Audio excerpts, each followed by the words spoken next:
It's International Distribution Consolidation Week, box office interestingness, and remember the Live Nation trial? Welcome to the Unlimited Supply Podcast, your daily music business TLDR in your ear, powered by informed speculation and brought to you by No Disc, helping music, technology, and finance companies navigate the music industry in partnership with Digital Music News. It's April 2nd, 2026. I'm Lars Murray. It's Touring Thursday, but before we hit the road, I guess it's consolidation week in the indie distribution world.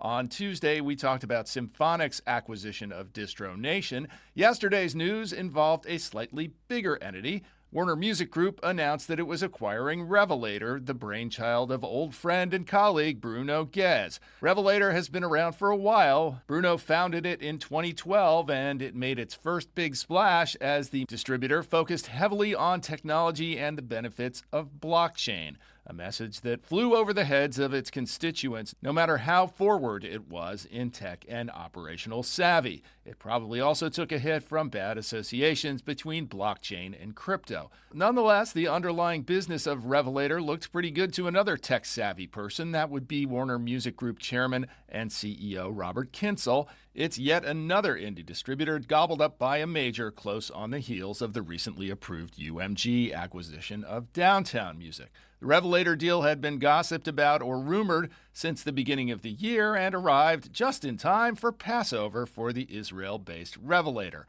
Over at Music Business Worldwide, though, Tim Ingham took a deserved victory lap for having called not just the Revelator sale, but the acquirer correctly back at the beginning of the year. Congrats to Tim on his call. Congrats to Bruno and company over at Revelator for a successful startup exit. All right, let's hit the road. We don't generally cover week-to-week or month-to-month or day-to-day chart fluctuations, but every now and then it's not a bad idea to do a reality check on some charts. A lot of the times things don't move very fast, and Happy Meals notwithstanding, nobody here needs to be told that Taylor Swift or K-pop Demon Hunters passed another milestone or set another record. But here at Unlimited Supply, sometimes we like to look at the outliers. If you're in the U.S., Ed Sheeran isn't an outlier, but you probably aren't waking up in the morning thinking about him either right now. After all, an Ed Sheeran tour certainly isn't news. He's constantly touring, and right now he's nowhere in sight of the U.S. But maybe we all need a reminder of his drawing power. As Eric Frankenberg is reporting in Billboard, he topped the February monthly global box office score, and he did it all without the USA in Australia and New Zealand. That's the outlier. Doesn't hurt that it's summer stadium season down there, but it's also a reminder that this is an increasingly global business, and it's possible to top global box office for a month without touching down in the USA. Other people on the list included a bunch of the usual suspects like Lady Gaga and another guy who doesn't need US tour dates to be right up there on the list, Bad Bunny. Over at Polestar, Bob Allen presented a list of the top female touring artists of the young millennium. Wait, holy moly, it's not a young millennium anymore, it's an actual quarter century. It will come as no surprise that Tay-Tay tops that list. But the interestingness starts right after that, at number 2, and it's not who you think it might be. It's not Lady Gaga, it's not Ariana Grande, it's not Miley Cyrus. It's actually Pink.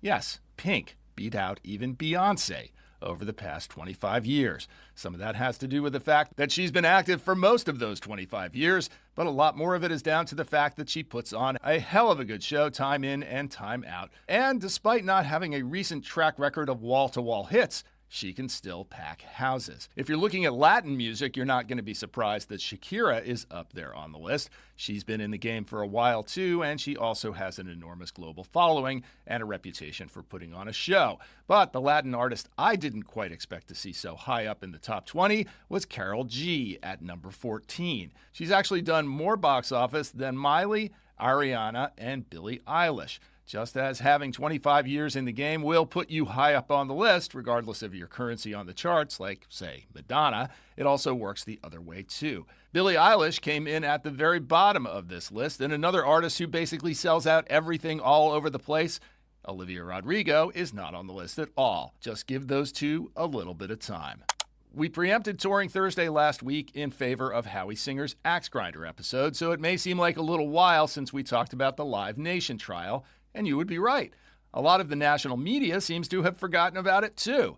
Just Google Live Nation trial update and you get a wall of U.S. DOJ settlement headlines from weeks ago. Even if you filter for the past week, it's pretty light. As a reminder of the Live Nation trial involving individual states, it still grinds on. And last week, the states pretty much wrapped up their witnesses and Live Nation started to call theirs, among whom was Omar Al-Julani, Live Nation's president of touring, who testified that his job was actually really hard. And contrary to the assertions of the state, that it's a competitive market and that Live Nation competes on service. In case you missed it, Rachel Scharf did a recap at the end of last week, but Dave Clark over at Ticket News has been the best at staying on top of this. Every week we discuss the artists dominating their markets, a few artists who might be punching above their weight, and a few you might be surprised still have tickets available in the U.S. music capitals, New York, L.A., and Nashville. We call it the Who Sells Out, and it's powered in part by Seated. Thousands of artists use Seated to gain fan insights and sell more tickets. In NYC, it is a week for Hipster Gods sellouts. Hipster Gods Luna are a sellout tonight through Saturday at the best place in the world to see them, the Bowery Ballroom. Hipster Gods Dirty 3 are a sellout at Pioneer Works in Red Hook tomorrow night. Indie God Perfume Genius is reportedly sold out at the New York Society for Ethical Culture, but last night when I checked, you could actually still buy tickets. Boys Like Girls are nobody's Hipster Gods, but they are everybody's sellout at Brooklyn Paramount tomorrow, as is Robert Plant with Saving Grace and Susie Diane, with special guest Rosie Flores on Tuesday night at the Cathedral of St. John the Divine. There are still tickets available for Art Brut. It's the 20th anniversary of Bang Bang Rock and Roll. That happens Tuesday at the Mercury Lounge. Divorce, not to be confused with Park Slope Divorce, and After Hours, who are pretty great, still have tickets available on Saturday at Elsewhere. Pucifer is playing Terminal 5 on Tuesday. Still tickets available for that. Probably not because Pucifer can't sell tickets, but because it's at Terminal 5. In Nashville, where nothing ever sells out, Gillian Welch and David Rawlings are playing the Grateful Dead Acoustic Reckoning Friday and Saturday at Brooklyn Bowl. The always subtle Steel Panther brings its 2020 Sex Tour, that's sex with a $sign, to the Brooklyn Bowl also on Tuesday. On Wednesday, it's the Freely Fest over at the Bridgestone with the Killers, T-Pain, Janelle Monáe, and Dominic Fike. Still plenty of tickets available for that. In L.A., Mitski's stand at Hollywood High School rolls on tonight, tomorrow, and Saturday. It's a sellout all 3 nights, as is guitar legend Richard Thompson's 2-night stand at Largo tonight and tomorrow.